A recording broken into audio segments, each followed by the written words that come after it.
Le prince Charles et Andrew Lloyd Webber ont partagé un échange plein d'esprit lors d'une visite de l'un des théâtres les plus respectés du West End de Londres.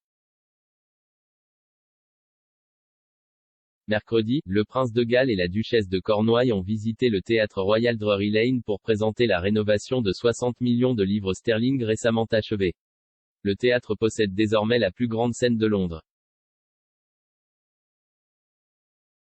Lord Lloyd Webber, sa femme Lady Madeline et Simon Sorley, le président du projet de restauration du théâtre Lloyd Webber, ont présenté la scène rénovée et ont parlé à Charles du prochain grand projet du théâtre. Le théâtre Royal Drury Lane devrait ouvrir ses portes aux amateurs de théâtre dans les prochains mois après les revers répétés créés par la pandémie de coronavirus. Le théâtre du West End devrait mettre en scène une adaptation du film à succès de Disney, La Reine des Neiges.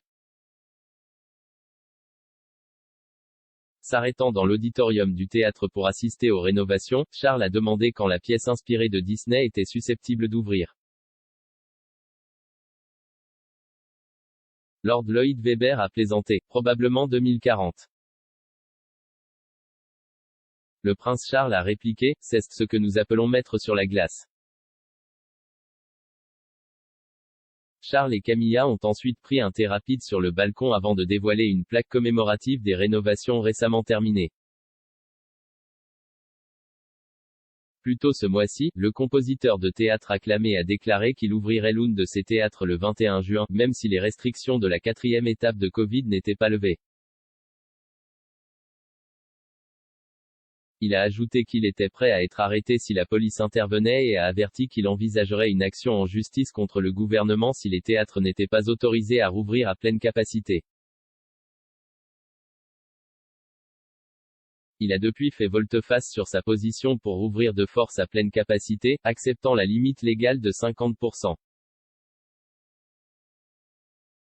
Lord Lloyd Webber a déclaré que s'il ouvrait le théâtre comme il l'avait prévu, chaque membre du public, membre du personnel et de l'équipe serait probablement condamné à une amende de 500 livres chacun.